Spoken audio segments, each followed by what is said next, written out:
ታሪክ ሲሰራ ነበርን፣ ታሪክ ሲሰራ አይተናል። ደግሞም ታሪክ መሰራቱን ሲቀጥል ገና እናያለን። በ2026 የዓለም እግር ኳስ ዋንጫ የዓለም ዋንጫውን ማን ያሸንፋል የሚለውን ጥያቄ ብቻ ሳይሆን በኮከብ ግባግቢነት ማን ይጨርሳል፣ የዓለም ዋንጫ የምንጊዜም ኮከብ ግባግቢነትን ክብር ማን ይወስዳል የሚለውም ከዚህ በኋላ እያጓጓን የምናየው ጉዳይ ነው። ሊዮኔል ሜሲ ከሚሮስላቭ ክሎዘ 18 ጎል ላይ ደርሶ የምንጊዜም የዓለም ዋንጫ ኮከብ ግባግቢነትን ክብር ወስዷል። ይህንንም አይናችን አይቷል፣ አንደበታችንም ይመሰክራል። እድለኞች ነን። ሊዮኔል ሜሲ እግር ኳስን ሲጀምር በባርሴሎና ዋና ቡድን መጫወት ሲጀምር አንስቶ ትላንት ሪከርዱን እስኪሰብር ድረስ በደንብ አይተነዋል፣ በደንብ ኮምኩመነዋል። የሱን ምትሃታዊ የእግር ኳስ አቅም በደንብ አድርገን አጣጥመነዋል። ደግሞ ሊዮኔል ሜሲ እድለኛ ነው። ዓለም በጋራ በአንድነትና በስምምነት አንተ የምንጊዜውም የዓለማችን ምርጡ እግር ኳስ ተጫዋች ነህ ሲባል ሰምቷል። ለሊዮኔል ሜሲ የሚሰጡ ምስክርነቶች፣ ለሊዮኔል ሜሲ የሚቀርቡ አድናቆቶች ከትላንትናው ሪከርድ ማሻሻል በኋላ ደግሞ የበለጠ ጎልተው ወጥተዋል። ብዙዎች ቃላት አጣን ይላሉ። በምን ቃል የዚህን ተጫዋች ልዩ እግር ኳስ ተጫዋችነት እንግለጸው? ከዚህ በፊት ባደረጋቸው ብዙ ድንቅ ነገሮች ስለ ሊዮኔል ሜሲ ብዙ ነገሮችን ብለናል። አሁንም ለምናየው ያላባራው ያልቆመው የሊዮኔል ሜሲ ልዩ ጉብዝና ተጨማሪ ቃላትን መፍጠር ተሳነን። አንተ ልዩ ነህ ብለውታል። በጣም በርካታ አርጀንቲናውያን በታደሙበት የትላንትናው ጨዋታ አርጀንቲና 2-0 በሆነ ውጤት ስታሸንፍ ሁለቱንም ጎል ሊዮኔል ሜሲ አገባ። አርጀንቲናውያን ብቻቸውን አልሄዱም፣ ልጆቻቸውን ይዘው ነው። ሊዮኔል ሜሲ እግር ኳስ መጫወትን ከማቆሙ አስቀድሞ ልጆቻቸው ሜሲ ሲጫወት እንዲያዩላቸው ወደ ስቴዲየም ይዘዋቸው ገብተዋል። ማየት የሚፈልጉትንም ከሜሲ አይተዋል። የሚገርም እንቅስቃሴ፣ የሚገርም ውጤታማነት እና ታሪክ ሲሰራ ማየትን ለልጆቻቸው በተግባር አሳይተዋቸዋል አርጀንቲናውያን። አሁን አርጀንቲናውያን ከፍ አድርገው የሚጠሩት ስም እንኳን የኛ ሆነ ብለው የሚናገሩለት ሊዮኔል ሜሲ ነው። እንኳን አርጀንቲናውያን ዓለምም እሱ ስላላት እድለኛ ናት። ደግሞ ኪሊያን ምባፔ እንደዚሁም ኤርሊንግ ብራውት ሃላንድ ከዛ በኋላ በተደረጉ ጨዋታዎች ለየብሔራዊ ቡድኖቻቸው እነሱም ሁለት ጎሎችን አስቆጥረዋል። ኪሊያን ምባፔ 16 ጎል ላይ ደርሷል። ከሚሮስላቭ ክሎዘ ጋር እኩል ነው። ከሊዮኔል ሜሲ በሁለት ያንሳል። ስለዚህ በመጪዎቹ የዓለም ዋንጫ ጨዋታዎች ኪሊያን ምባፔና ሊዮኔል ሜሲ የምንጊዜውም ኮከብ ግባግቢ ሆኖ ዓለም ዋንጫውን ለማጠናቀቅ ትልቅ ግብ ያደርጋሉ። ዓለም ዋንጫውን ማን ያሸንፍ ይሆን ከሚለው ጥያቄያችን ጎን ለጎን ይሄንን የሁለቱን ፍልሚያም በጉጉት እናያለን፣ በጉጉት እንጠብቃለን። ወደ ተጫዋቾች ዝውውር ጉዳይ ስንሄድ ፋብሪዚዮ ሮማኖ አዳዲስ መረጃዎችን አጋርቷል። የማንቸስተር ዩናይትድን ዋነኛ ፍላጎት አውቄዋለሁ ብሎ የዩናይትድን ሚስጥር ዘርግፎታል። ትሰሙታላችሁ። ሊቨርፑል ወደ ዌስትሃም ዩናይትድ በማቲያስ ፈርናንዴዝ ዝውውር ዙሪያ ስልክ ደውሎ እንደነበረም ፋብሪዚዮ ሮማኖ ነግሮናል። ከዛ የስልክ ልውውጥ በኋላ ሊቨርፑል ቤት ስለ ማቲያስ ፈርናንዴዝ ምን እየታሰበ ነው? የሰሜን ለንደኖቹ ክለቦች አርሰናል እና ቶተንሃም ሆትስፐርስ ማርከስ ራሽፎርድን የራሳቸው ለማድረግ የምር ይፈልጋሉ ሲባልም ሰምተናል። እነዚህንና ሌሎች ጉዳዮችን እያነሳን የተወሰኑ ደቂቃዎችን ከእናንተ ጋር ልናሳልፍ ይሄው ማልደን መተናል። ሰላም ጤና ይስጥልን፣ እንደምናላችሁ የተከበራችሁና የተወደዳችሁ የሸገር ስፖርት ዊዝ አበበ ግደይ የዩቲዩብ ቻናል ቤተሰቦቻችን በያላችሁበት እጅግ አስደሳች ጊዜን እያሳለፋችሁ እንደሆነ ተስፋ እናደርጋለን።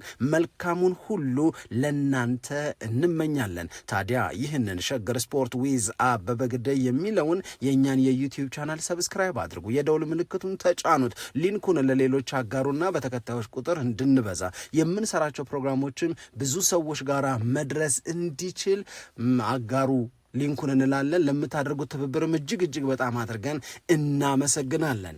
የመጀመሪያ ጉዳያችን ቢሆን የምንለው ያየነውን እንኳን አየነው የምንለው ኖረን ስላየነው እድለኞች ነን ብለን የምናመሰግንበትን የታሪክ መሰራት ሂደት ነው። ትላንት የዓለም ሚዲያ ሙሉ በሙሉ ስለ ሊዮኔል ሜሲ ብቻ ሲያወራ፣ ስለ ሊዮኔል ሜሲ ብቻ ሲያደንቅ፣ ሊዮኔል ሜሲን ለመግለጽ ቃላቶችን ሲፈልግ አይተናል። አንዳንዶች አቅቶናል፣ ከዚህ በኋላ አጀክቲፎች ገላጭ ቃላቶችን ስለ ሊዮኔል ሜሲ ከየት ልናመጣ እንችላለን ብለውም ጽፈዋል። ሊዮኔል ሜሲ የዓለማችን የዓለማችን የምንጊዜውም ምርጡ እግር ኳስ ተጫዋች ነው በሚለው ጉዳይ ላይ ክርክር አበቃ ብለው የጻፉም አሉ። እሱ እንጂ ሌላ ከሱ እኩያ የሚጠራ ማንም የለም ባይ ናቸው። በእርግጥ በዚህ ሀሳብ ብዙ ሰው ላይስማማ ይችላል። በተለይ በክርስቲያኖ ሮናልዶ ጉብዝና በክርስቲያኖ ሮናልዶ አቅም የሚመኩ እና እሱ የተሻለ ነው ብለው የሚያስቡ ሰዎች ይሄ ሀሳብ ላይስማማቸው ይችላል። ግን እጅግ የሚበዙት ሰዎች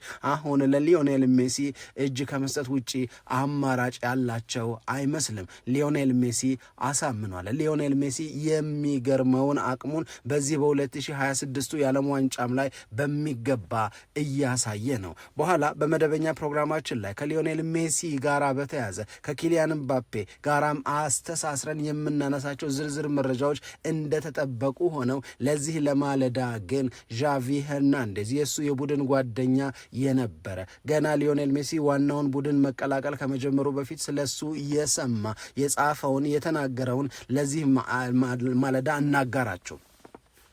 ዣቪ ሄርናንዴዝን በተመለከተ እንግዲህ ብዙዎቻችን በጣም ከምናደንቃቸው የመሃል ሜዳ ተጫዋቾች መካከል እንደሱስ አላየንም፣ እንደሱስ የሚፈጠር አይመስለንም የምንለው በተለይ የእሱና የአንድሪያ ሽኔሽታ እንደዚሁም የሰርጂዮ ቡሽኬትስን ጥምረት በጣም አድርገን እናስታውሳለን። ገና የ20 ዓመት ልጅ ነበርኩ ይላል ስለ ሊዮኔል ሜሲ መስማት ጀምር። ለመጀመሪያ ጊዜ ሜሲ የሚለውን ስም የሰማሁት የ20 ዓመት ልጅ እያለው ነው። መረጃውም የመጣልኝ ስለ ሊዮኔል ሜሲም ለመጀመሪያ ጊዜ የነገረኝ የባርሴሎና የአካዳሚ አሰልጣኝ ነው።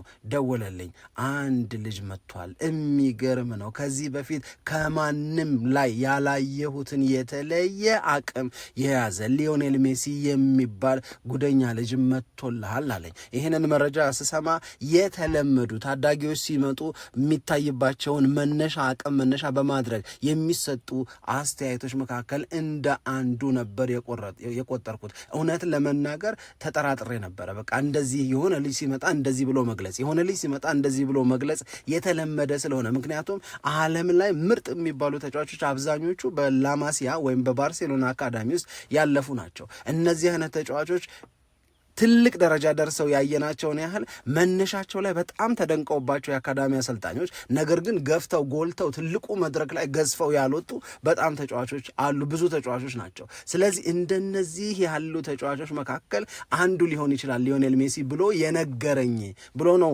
ዣቪ ሄርናንዴዝ የሚያምነው። ስለዚህ ጠረጠርኩታል። የጠረጠርኩት በቃ የሆነ አንድ ያስደሰተው ነገር አለ፣ ያስደሰተው ነገር ስላለ ነው ስለዚህ ልጅ እንዲህ ባለ መንገድ እየነገረኝ ያለው እንጂ ከዚህ በፊትም ብዙ ተወርቶላቸው ግን ከፍ ብሎ ያላየናቸው ተጫዋቾች መካከል አንዱ ሊሆን ይችላል አልኩኝ አለ በራሱ በውስጡ በጥርጣሬው። ስለዚህ የዛን ጊዜ ግን የአካዳሚው አሰልጣኝ ምን ብሎ ነገረኝ አለ፣ ግድ የለህም ከዚህ በፊት እንደዚህ አይነት ተጫዋች አይተህ አታውቅም፣ የዚህኛው ልዩ ነው፣ እኔ እንደዚህ አይነት ሰው አይቼ አላውቅም የሚል ነገር ነገረኝ አለ። ከዛ ዓመታት በኋላ እንደገና የተወሰኑ ጊዜቶችን ቆይቶ ያው የአካዳሚ አሰልጣኝ ደወለልኝ አለ። ቴክስት መሴጅ ነው የላከልኝ። እንደው ማለት ቴክስት መሴጅ ላይ ምን ብሎ ጻፈልኝ፣ አንድ የምነግርህ ነገር አለ፣ ከዚህ በፊት ሊዮኔል ሜሲ ብዬ የነገርኩህ እንደሱ አይነት ተጫዋች አላየሁም፣ በዚህ እድሜው የሚያደርገው ነገር ተአምር ነው ብዬ ላስረዳህ የሞከርኩት ሰው ልጅ ታዳጊው ጩጬው ከእናንተ ጋር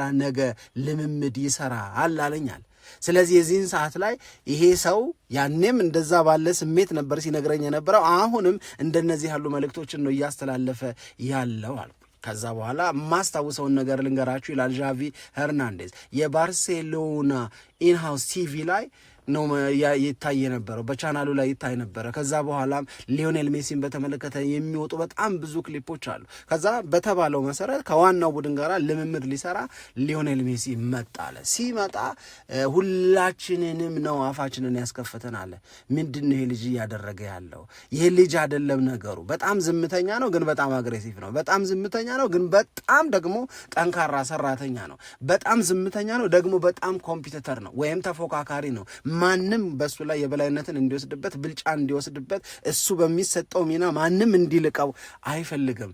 ዝም ብሎ የሚሰራው ስራ የእውነት በጣም የሚገርም ነው። ስለዚህ የሆነ የተለየ ነገር እየተፈጠረ እንደሆነ ያ ሰው ደውሎ የነገረኝ ያ ሰው በጽሁፉ የነገረኝ ነገር በእውን እያየሁት ነበራል። ይህንን 2004 ላይ በማይበት ሰዓት ላይ ያ አርጀንቲናዊ የእውነት ለመናገር ሊዮኔል ሜሲ የኔን ብቻ ሳይሆን እዛ ቡድን ውስጥ የነበርንን ሰዎች በሙሉ አስደነገጠን፣ አፋችንን አስከፈተን። ካርለስ ፑዌል፣ ቪክቶር ቫልዴዝ፣ ዴኮ፣ ሮናልዲኒዮ ሁላችንም የምናየውን ነገር ማመን አቃተን። እየተያየን ነበረ ሊዮኔል ሜሲ የሚያደርጋቸውን ነገሮች በሙሉ ስንታዘብ የነበረው። ተገርመናል፣ ተደንቀናል። እንደዚህ ማድረግ በዚህ ዕድሜ ይቻላል ወይ? እንደ ቀልድ ነው አለ። ከዛ በኋላ በባርሴሎና ቲቪ ላይ የሚታዩ የእሱን ክሊፖች ፈልገን እንደገና ማየት ጀመርና ያንን በምናይበት ሰዓት ላይ እንደ ቀልድ 4-5 ተጫዋቾችን ያልፋል፣ በረኛውን አልፎ ጎል ያስቆጥራል። ሊዮኔል ሜሲ ድሪብል ሲያደርግ ከእግሩ ላይ ኳስ መንጠቅ በጣም አስቸጋሪ ነው።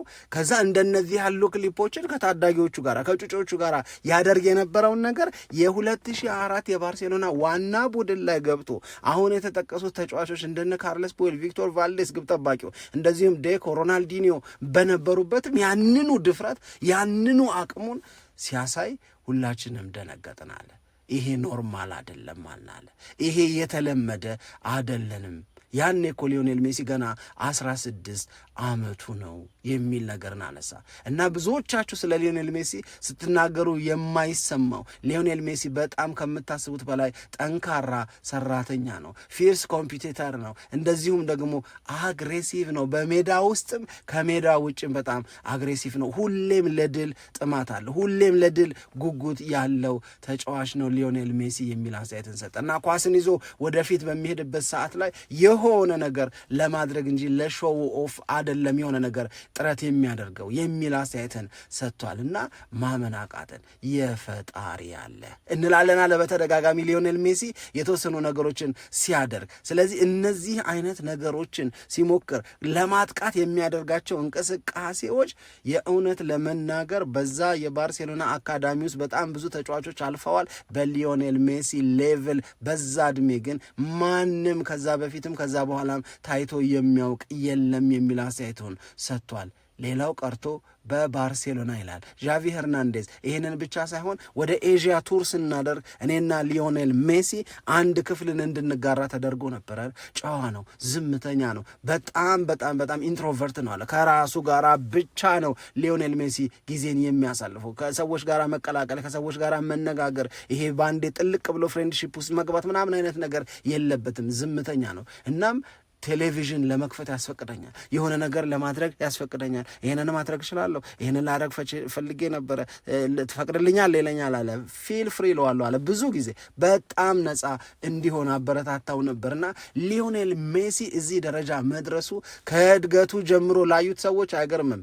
ዓለም ግን አሁን ድረስ በሊዮኔል ሜሲ ኳሊቲ ይደነቃል። ይህ ጀግና ሰው ትላንት ሪከርድ ሰብሯል። ይህ የዓለማችን የምንጊዜውም ምርጡ እግር ኳስ ተጫዋች ሊዮኔል ሜሲ ዓለምን አስገርሟል። ዓለም ቃል አጣሁ እስኪል ድረስ ስለ ሊዮኔል ሜሲ እየተነጋገረ ነው። ይህ ሰው ሊዮኔል ሜሲ ነገ ልደቱ ነው።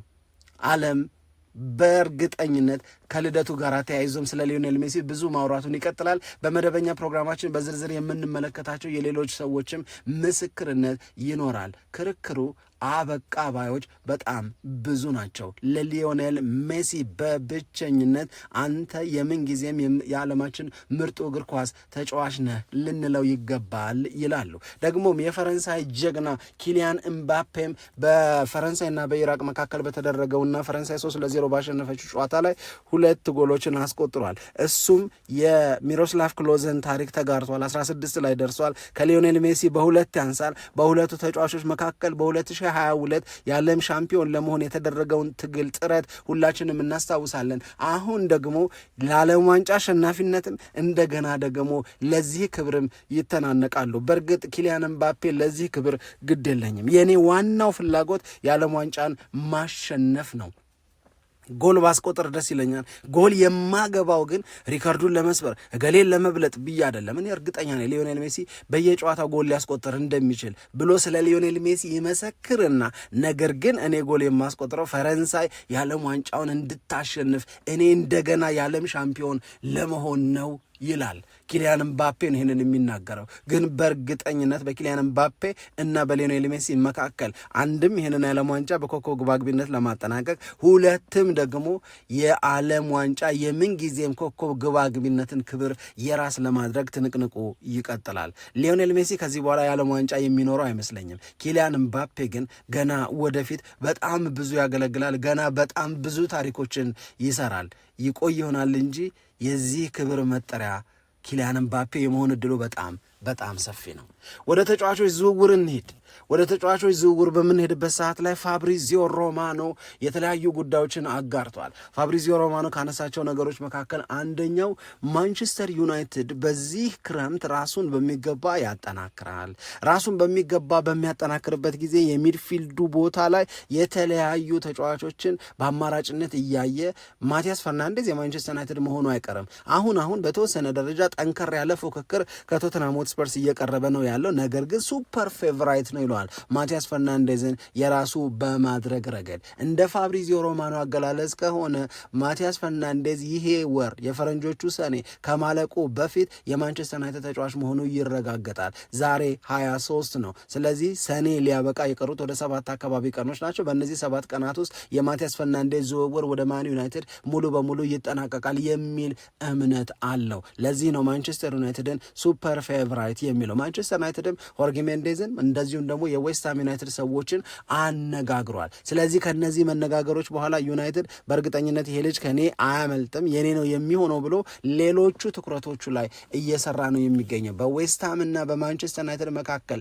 ገንዘብ ጠቀስ ድርድር እንደተደረገና ዌስትሃም 80 ሚሊዮን ፓውንድ ብሎ ቢጠይቅም ማንቸስተር ዩናይትድ ከዛ እጅግ ባነሰ ዋጋ ማቲያስ ፈርናንዴዝን ማግኘት እንደሚችል አረጋግጦ ነው እየተናገረ የሚገኘው ፋብሪዚዮ ሮማኖ። ከዚሁ ከዌስትሃም ዩናይትድ ከዚሁ ከማቲያስ ፈርናንዴዝ ጋር በተያዘ ፋብሪዚዮ ሮማኖ የነገረን የሊቨርፑልን ጥረት ነው። ሊቨርፑሎች ወደ ዌስትሃም ዩናይትድ ስልክ ደውለው ነበረ።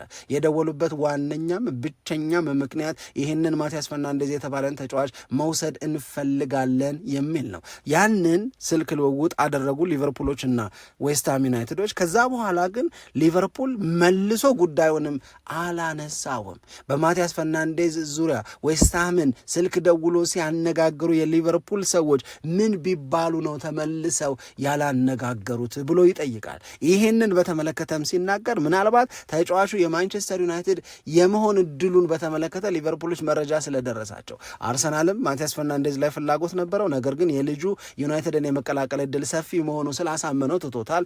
ሪያል ማድሪድም በተመሳሳይ በልጁ ላይ የነበረውን ፍላጎት ለማንቸስተር ዩናይትድ እጅ በመስጠት ነው የተወው። ሊቨርፑልም አንድ የደወለ ከዌስትሃም ጋር ረጅም ደቂቃ አወሩ።